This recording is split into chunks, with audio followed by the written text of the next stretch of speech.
நீங்க இயேசுவினிடத்தில் வரும் பொழுது அவருடைய பாவங்களை மன்னிப்பான்.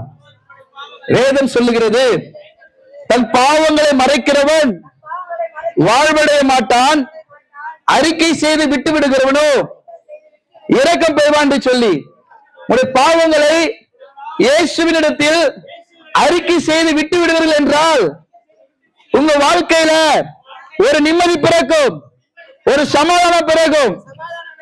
ஆகவே இயேசுவை அறிந்து கொள்ளுங்க. கடைசியாக ஒரு நற்செய்தி என்னவென்றால், மனம் திரும்புங்கள், மனம் திரும்புங்கள், சுவிசேஷத்தில் நம்பிக்கை வையுங்க. இயேசு சீக்கிரமாய் வரப்போகிறார், இயேசு சீக்கிரமாய் வரப்போகிறார். மனம் திரும்புங்கள், அவர் உங்களை விடுதலையாக்குவார், அவர் உங்களுக்கு சமாதானத்தை கட்டளையிடுவார்.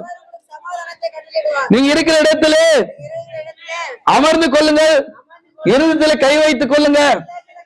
நாங்க ஜெபிக்கிற பிரகாரம் எங்களோடு கூட